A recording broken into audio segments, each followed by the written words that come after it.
So again, I'm really excited to be here virtually in support of an exciting exhibition and series of Make Together to introduce how to think about design, and particularly for me, how to make design more inclusive of disability. So everything in context for disability and design, we'll be thinking in these lines, although I know inclusive design could mean many things. So before starting, I just wanted to have a brief description also that I'm a speaker and I have a long black wavy hair, which I curled just for you guys today. I'm a Korean American woman wearing shades of pleated navy and electric blue top, hopefully to match also the MIT background for their PowerPoint. So in case you were wondering what I looked like. Currently, at the University of Georgia, I teach graphic design courses that integrate my background and user experience with research in how dressing experiences can be more inclusive of disability. I'm also CEO of a nonprofit organization called Open Style Lab. And a brief shout out to two of my peers from Open Style Lab here, Snow and Poppy, who, if you have any questions for, please feel free to put in the chat. Previously, I have been at Parsons and served on several guest workshops and lectures that promote design practice for more inclusion of disability. These are some photos of me cranking out a smile with shorter hair, and of course, engaging with various groups through some of our activities. And so, brief description, it's ranging from a bunch of people who are happy to talk about design.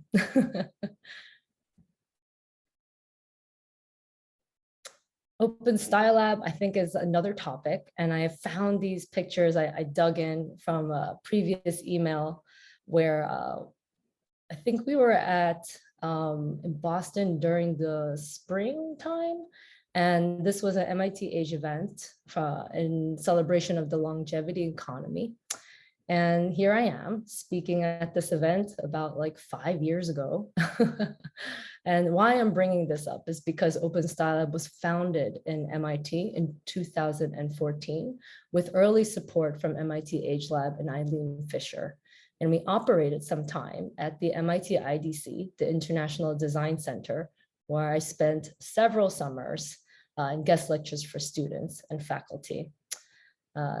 Since then, Open Style Lab has not just been a lab, but has become a Smithsonian award-winning company and has led inclusive design practices with disability communities every year.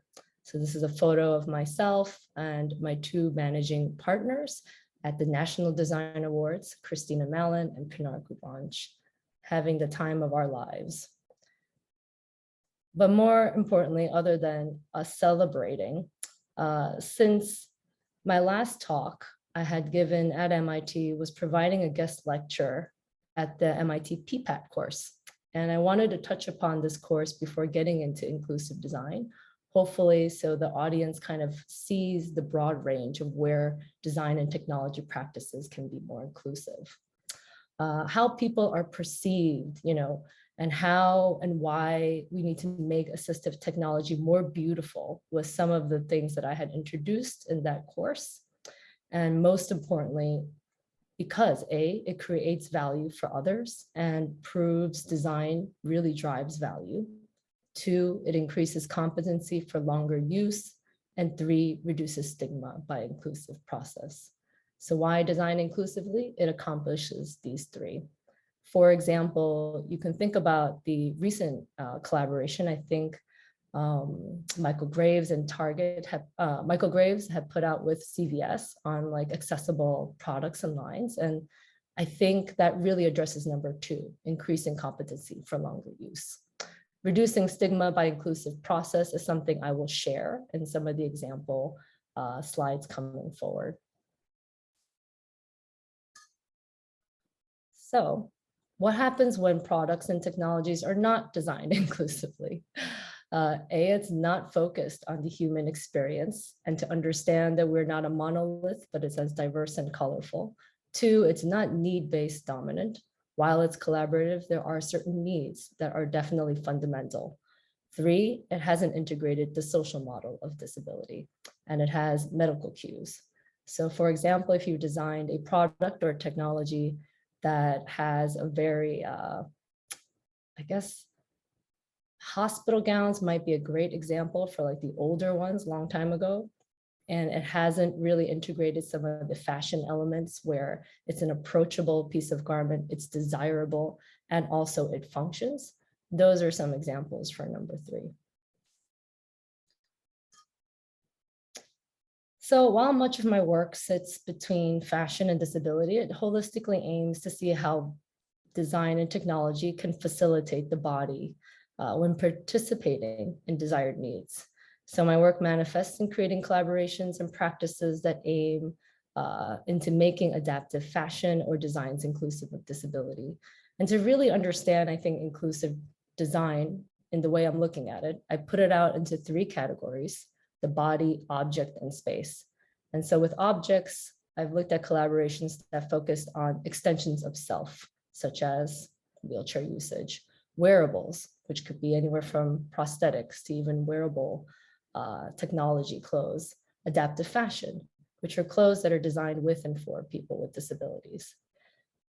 And the reason for this is because I think the term of what means inclusive to wear is also thinking about the extension of what a wearable space is and how the body extends. So while, inclusivity is really important, it's undeniably important, implementation of inclusive design is more complex than simply designing with disabled people in mind. And I think this is important because this is why 2 of my goals have been to practice inclusive design, how to do it, and then the study of collaborative processes. So a lot of my work recognizes the viewpoints and scholarly work that are in fashion studies, user experience design, assistive technology, and of course, the social model of disability.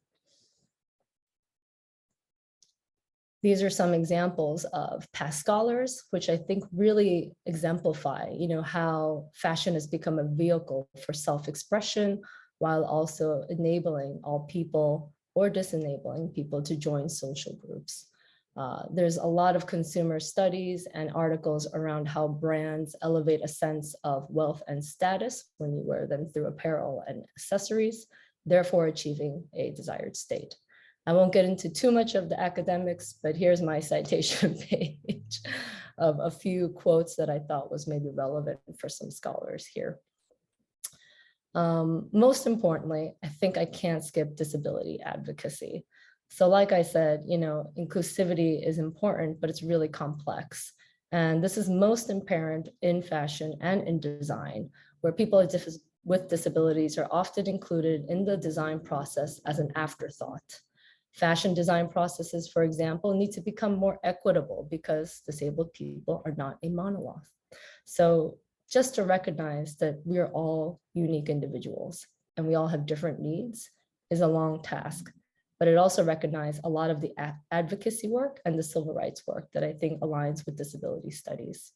Some examples, you could also have thought about maybe the long history of people with disabilities being devalued by the medical model, growing 2015, having the right or lack of clothing to participate in important life experiences impacting well-being.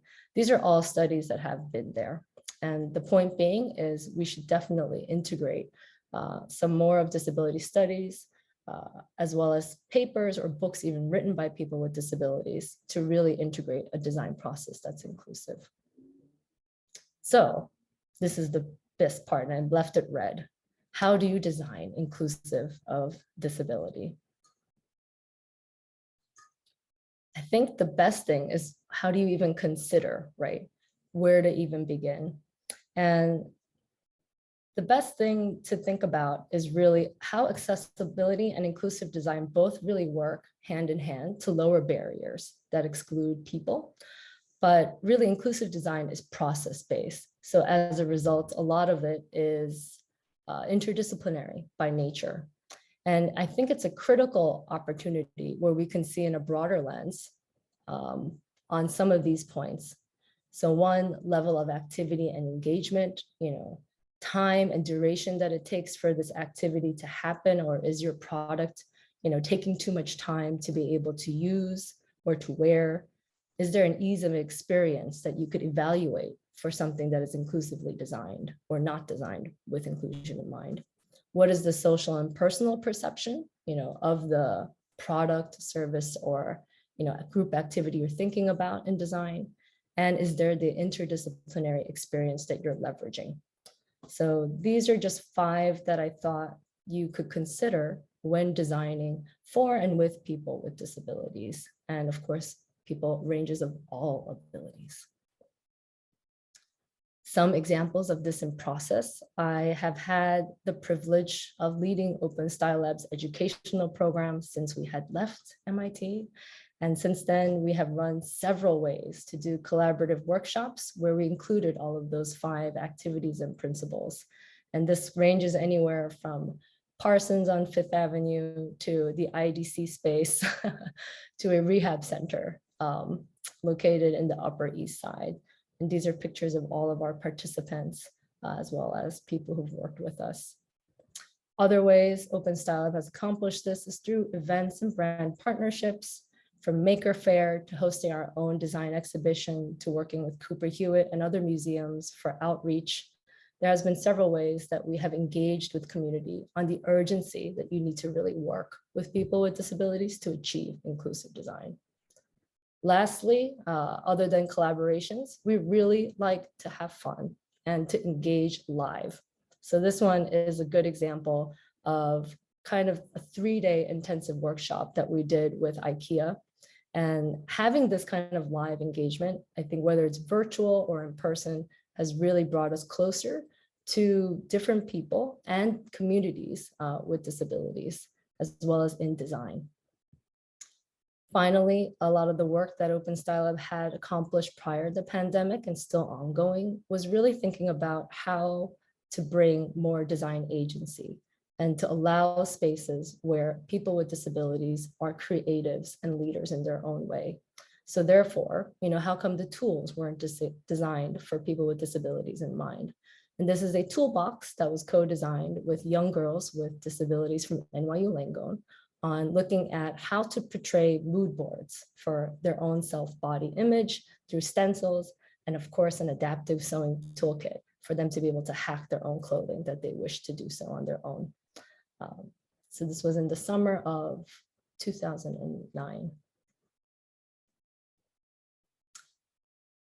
Here are some other examples of our impact in the company. And I specifically picked out these screenshots because they range from the field of architecture, highlighting our work in raising awareness and education, from Vogue and fashion, and of course the OT department at NYU. This, I think, demonstrates that we are interdisciplinary and that interdisciplinary collaborations are necessary to be able to have inclusive design practiced.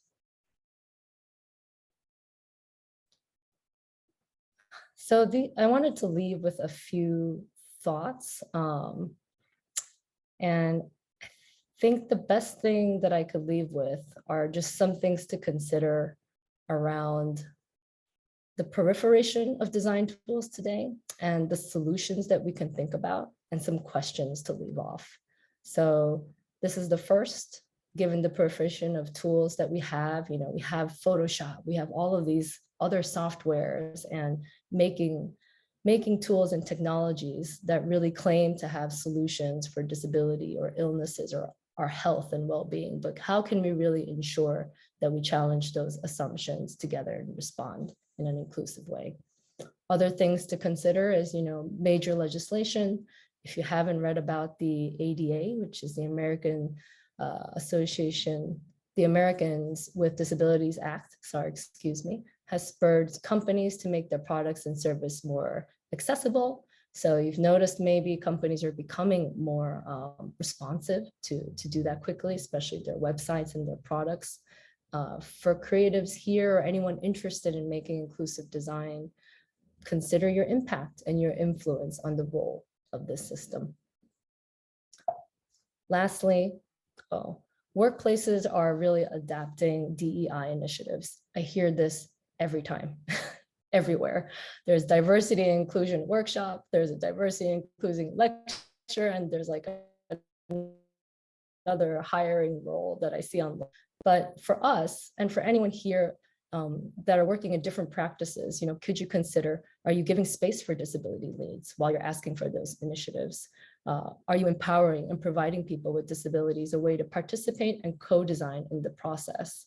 And of course, are you employing or fighting for accountability that service people with disabilities? So these are just some ways to integrate, I think, a lot of the legislation to the design and to the workplace practices where inclusive design really can thrive and have an impact.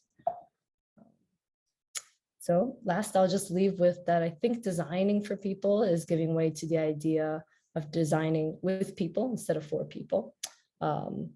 And I believe that the future of education and design will be growing in an interdisciplinary and collaborative way, and more so every year. So I hope that this has inspired you to think about designing for inclusion and to really consider being in collaborative processes that are, of course, considerate and integrating and giving space for disability. Thank you. You can contact me here or at Open Style Lab. And I think Snow has probably placed in some links if you'd like to connect and support some of the work that Open Style Lab is doing. Thank you so much, Grace. Virtual applause with sound. Thank you so much. I really love the last the quote you shared with that on the last page. Yeah. I know definitely some people have questions, but as a host, I want to ask a question first.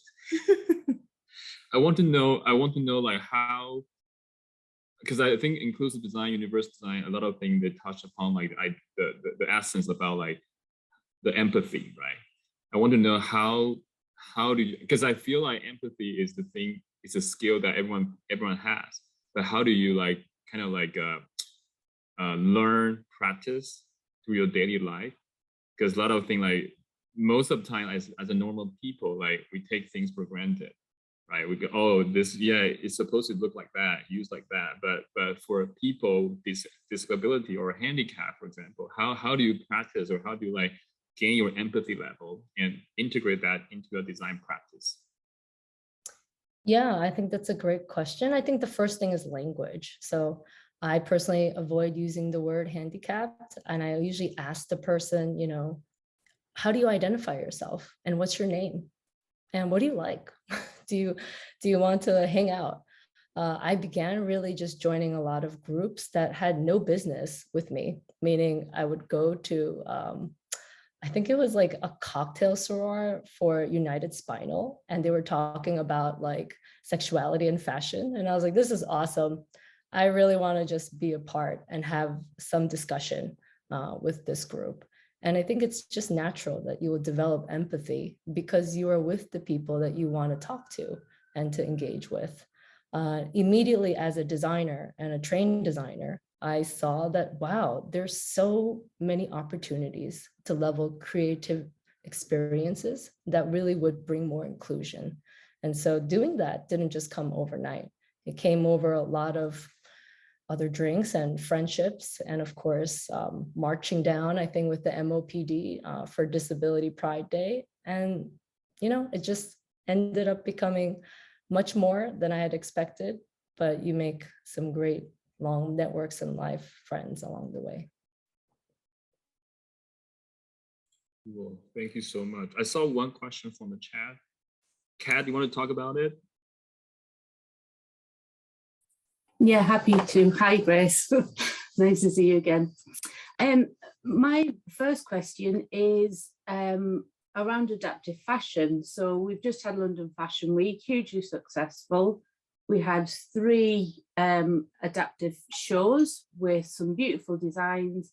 How do we get them off the catwalk and out of designers' heads and actually into the high street so that people can buy them rather than we're just talking about adaptive fashion? How do we make it mainstream? Yeah, that's a great question. And I think the studies of fashion has always had a juxtaposition of individual custom needs versus societal needs that are mass produced, right? And we see this in lots of literature and news. And of course, we've seen this really expand and change, maybe more with the plus size market, but not yet with the disability market for adaptive clothing. I think we can learn a lot from emerging markets and areas where that celebrate various body types. Plus, there's always some new technologies that are happening, like Clo3D, that are really integrating ways for us to think about measurements that are flexible for different body positions.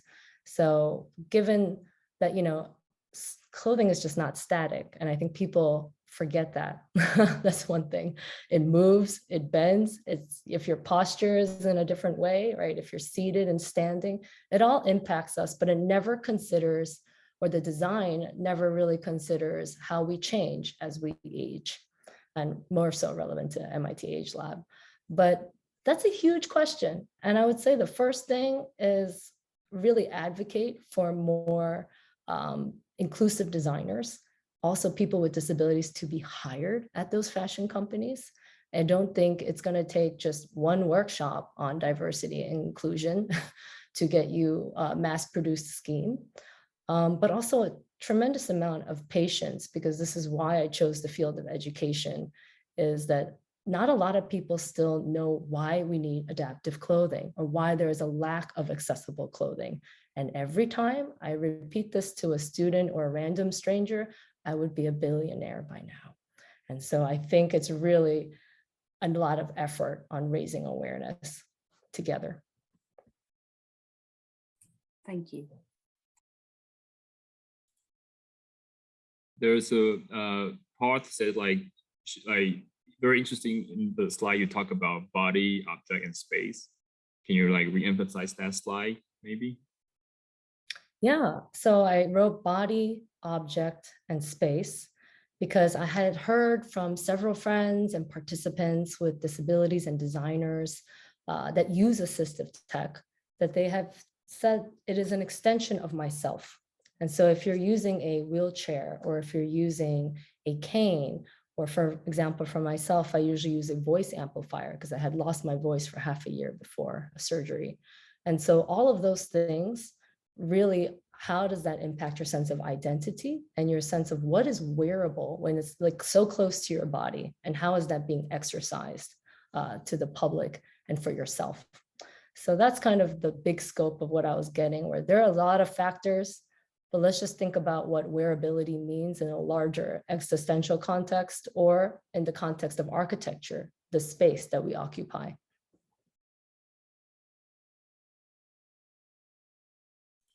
Cool.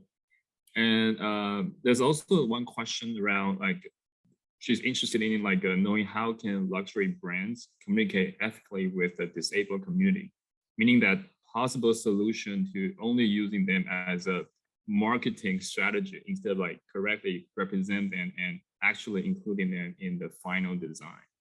So yeah, cool question. Another excellent question. Yes. I think you just got to collaborate with more people with disabilities. Open Style Lab has championed that since day one. And again, here are Poppy and of course Snow, where we've worked with a couple of big industry names like IKEA before. And part of that compromise is to make sure people with disabilities are included from our company and our community at the start of the process.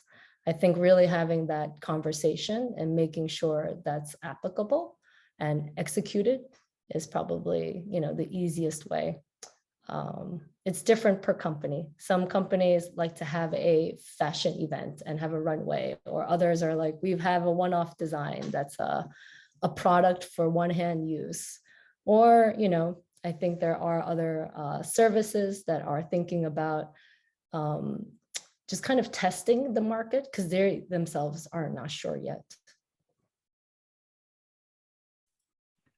Yeah, I also feel like marketing is also important because we have to create somehow like people's awareness to know this is important, right? Because otherwise, like, yeah, we do something very impactful, but we need to share, we need to, through marketing, to help to scale the impact.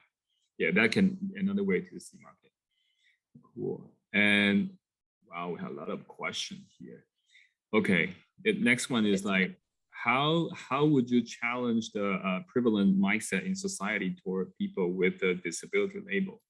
So basically, he or she teaches special education, and educators still hold negative views toward people with differences, right? So we need to really challenge the status quo, and it is very challenging. The attitude here today, know the challenge, but how do we make it bigger and bolder? How can we reach the tipping point? Yeah, that sounds like an academics politics question. I think it's more like, how do you get the support within an academic circle as an educator, right? To make sure your teaching as well as your classes are accessible. I would first start with your own class. And then of course there are open, end class presentations, which is what I did at Parsons, where I invited even my dean, my provost, and of course other people to see not just the accomplishments of the students who worked with people with disabilities, but their frustrations and their challenges, even getting through that door to have that presented. So that's part of, I think, really just showing without telling.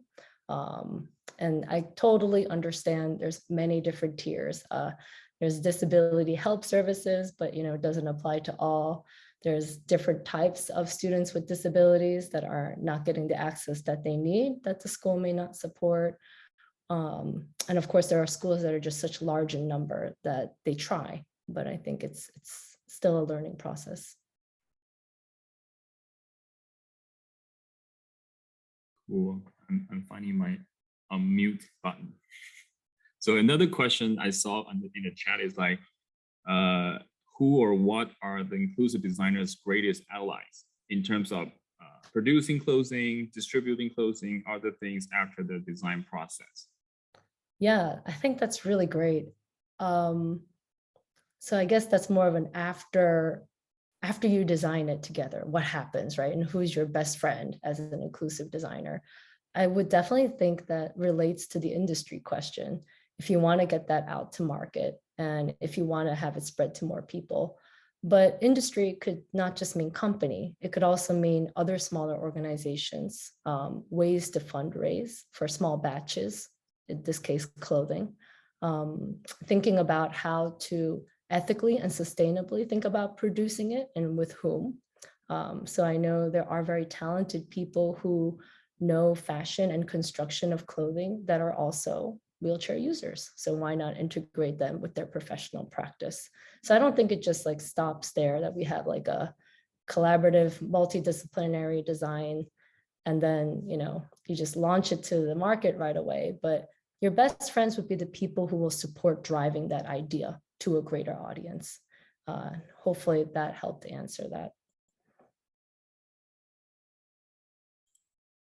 Cool. And another question from Laura is like, she wants to ask like, what parallels do you see between fashion design and other forms of design, like architecture, product design, urban planning, etc.? Oh, I love that question.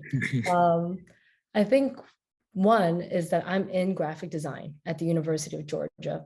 I am there in graphic design and not in fashion because it pertains to a lot of the intersections that I have worked in for user experience. So when I had practiced and studied, human factors, user experience in the field, I knew at that moment that inclusive design could encompass graphical user elements like mobile apps, web accessibility, and then of course the body as it's related to fashion. The first product I had worked on at Samsung was a wearable device that was for health or healthcare needs. And it was considering interviewing a lot of people with disabilities. And so naturally, that project alone had catapulted me to not just think about visual designs in its own siloed discipline, but to think about what is the experience of that design is producing and how is that becoming gradually more interdisciplinary but collaborative. Other examples are definitely architecture. I think I've read enough about abstract architecture theory from a lot of my other students who have given me great bodies of work. I love it, but it's really complex for me. But every time I read it, I think, they already explain so many theories and methods that could relate to how we see the body within a given space, the interaction within a space, and of course, really relates to ADA compliance and like buildings. So my question was, if there are compliances for disability in like the buildings that we build or live in, such as ramps or elevators, why aren't there compliances for clothing when it disenables people to participate in society or to be in the workplace? So then there's the fashion element. Really cool. I didn't know, Grace, your graphic design expert major, because I think you're like everything included. Because I feel now designer is hard to, it's really hard to label or like divided them by their expertise, right? Now it's like a lot of question is like complicated. It's always overlap with other different like different situation, different like factors. So it's really hard to say, hey, I'm like designer or like product designers, for example. Yeah, it's not straightforward anymore. Yeah. And I think that's kind of the complexities, yet beauties of it makes you want to have more friends. But this is why I invited also students from UGA in graphic design who question or wonder, what am I going to do in graphic design? And I was like, you can do anything. I think the question really was for me, when I studied graphic design and tried to practice it, the larger question was like, for whom, with whom, and what is that experience? And without answering that, I could not design. I just had a lot of frustration. And so that I think eventually is relatable for many creatives and designers. Yeah. We have one question. The term adaptive clothing sounds like an effort to make to adapt something that already exists. Would it be better to call it inclusive clothing? Then how do we make inclusive clothing mainstream? Yeah, this is a great question again. I'm in the process of writing the book of my life, meaning every experience I could think of and the collaborations I've had. And every time I talk to the publisher about the terms inclusive design, adaptive fashion, universal design, it gets very political quickly, depending on where in the region in the world and what scholar you're offending. So I think adaptive fashion, just simply by Googling it, it just has high traction. I wouldn't say I agree with it 100%, but I think why not? You could start a different terminology to be able to really dive in the history of inclusive design and the practices of clothing that's designed inclusively. But that's another project. I like because you talk about, when I ask a question about like empathy, right? You talk about like language. And I feel like term is one of the language problem, right? You have to set the term or language right, and then think about how we're going to explain or interpret to people. Really cool, interesting. Yeah, I'm always confused between universal design, inclusive design, design inclusiveness. It's for me, it's always confusing. Anyway, and let me see. Okay, another question. Go ahead. Did I interrupt you? The next question that I saw in the chat is like, what are some tips on finding or communicating with manufacturers that aren't accustomed to making clothing that differs from traditional style? For example, new silhouettes, magnet, etc. I mean, I think if you're going to approach any company, just do your job in researching that company and finding what are their products or their processes, if they're willing to share, are not inclusive by nature or not thinking about, I guess, accessible opportunities. I wouldn't just start pitching your idea because it just shows or tells them that like you haven't even thought about what they do and you just want your solution. So I would say just take a step back and definitely take a little bit of a study on the type or the culture, especially of that company as well.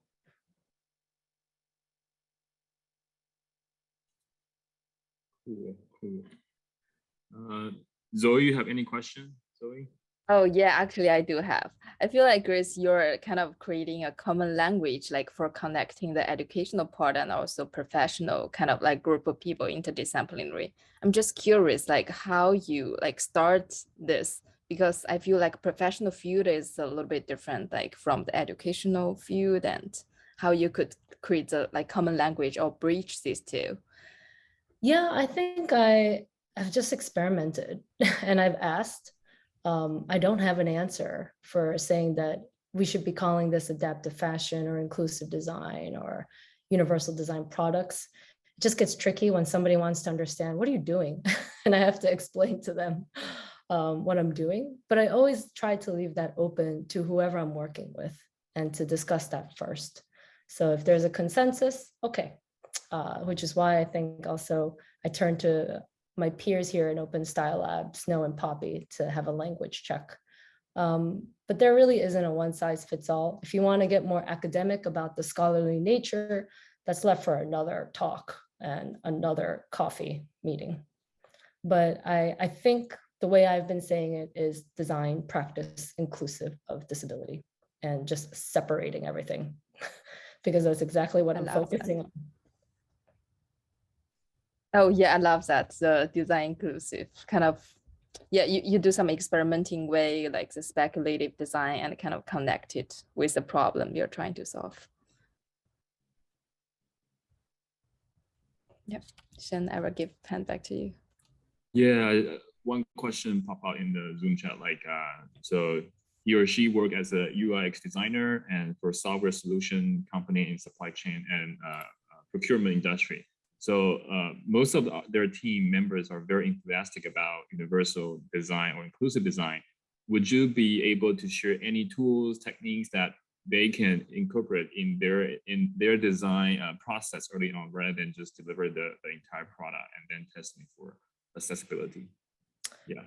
Yeah, I think I have a lot. I have a list of readings, but in terms of practices, I'll turn that over to Open Style Lab, which I think Snow had put in some links. We have, I think, a language or guidance for communication developed by Poppy and our board member, Christina.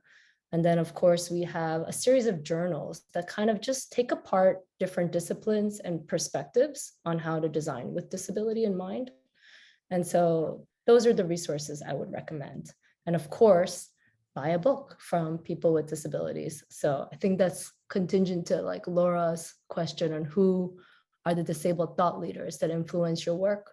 Christina Mallon, Emily Ladau, so many people have influenced my work. Camilo Arroyo, shout out to him, all of who are good friends of mine. So there's a lot of people. Great. Yeah, I saw Snow post some information, so very helpful. You guys can click. Right. Any other question? Anyone to speak up? Don't be shy. I know at least I'm very hungry, but it's 12:50. Oh my gosh. I have class at 1. I'm kidding. I have class at 2. So yeah, any thoughts, ideas, reflections, feel free to chat, to share, because we only have Grace till like 1 o'clock. Oh, I saw Laura raise his hand. Yeah, Okay. please, Go ahead, Laura. Hi, Grace. Thanks so much for your talk. I'm really interested in how your understanding of inclusive design has changed over the years. Can you talk about kind of what first brought you to this field versus what you think is kind of the biggest ways that your thoughts and understanding of inclusive design has changed over since, was it 2014?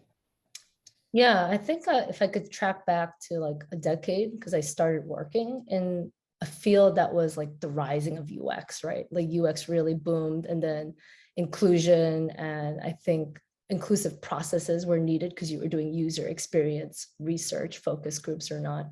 So my experience definitely started with a personal one on disability. And I had an injury where I had to go through physical therapy. My first job was in technology, where it focused on user experience and graphic visual works. So designing interactions for mobile apps. And the first project I did was a wearable device for health. And the second was an entry-level phone that was designed specifically for people with aging, in the aging category. So I think those definitely colored my thoughts on, oh, designers can't work by themselves in a silo. And I think collaboration is essential, if not critical, as an ingredient to think about the future. So I was just forced to do that because it was part of the nature of my work. And then it changed, I think, as I got wandering around MIT on the campus and coming to develop awesome things with Open Style Lab to really integrate and talk more with people with disabilities and establishing communities, outreach like United Spinal, the Muscular Dystrophy Association, like all these different styloed groups that champion disability needs that were unique to each group and organization. But I wanted to see how does design kind of bring all people together. And that were some of the workshops that led me into the field of education that has shaped me into thinking, what is design? And then how do you actually learn and teach from it? How do we think about different learning curves or entry points, not just to a device, but to the courses that we share? And then finally, I think I'm at a point where I want to summarize all this into a book, like I said. So that's what I'm doing. I am writing my book. Hopefully you'll see it out next year sometime in 2023. Kelly, you can go next. Sorry, I missed your question. Go ahead. Oh, no worries. So as an occupational therapist, I work with a lot of different types of patients with different dressing needs, and I'm getting more motivated to kind of work in this type of industry. And do you have any advice for someone who's been a clinical therapist for pretty much the whole career, how they could potentially pivot into adaptive fashion? Yeah, I think the first thing is to make friends and to look at people within design or in fashion design. I always credit the OT practice being one step ahead of designers because you really assess what activities need to be accomplished for people. And that's such a critical component that's actually hard in design courses to grasp. So I would highly just reach out to a fashion design student or young professional that you want to work with and see if you have something aligned. When I first opened up my course at Parsons to think about inclusive design and practice, there were a lot of people from different fields and like from fine arts to sculpture. And they all had some story about disability in their own lives or through their family or the people that they loved. And I wouldn't be surprised if you find a fashion designer with a similar interest or a similar passion. Thanks.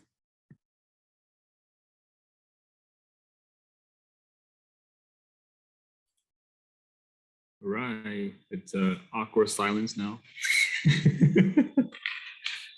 Any, okay, Sarah posted the information about our exhibition. And yeah, anyone had any thoughts, questions? Only 7 minutes left. So, but I'm really exciting for the book. Sorry, Lee, go ahead. Please, Lee. Sorry, I didn't mean to interrupt. Grace, thanks for this great presentation. I'm curious about my frustration with regulation. Trained as an architect, I look at the world, and I sometimes as a designer, I'm frustrated by regulation in design. Like it's like, oh, there are limits to codes and things like this. There are limits to certain types of creativity, but it also enables types of thinking that benefit society. And clothing doesn't have that, at least not yet. So can you speak to the role of regulation and how we can get designers more involved in the regulation around adaptive fashion and the work that you're doing? Yes, I think a good example is really looking at maybe some of the web compliances that are coming out right now. Like in Israel and some parts of Europe, they're enforcing that websites need to be accessible and apps. And I think that's a critical study in any graphic design or user experience design kind of work. But for fashion, I think it gets more complex as we think about circularity, sustainability, and labor rights. So if you're employing people with disabilities, if you're making with people with disabilities, I think those labor rights could extend there. Takes a while, we'll get there. Yeah, I think we're 50 years into this trajectory, and we may need to spend a few decades to get there. Thank you.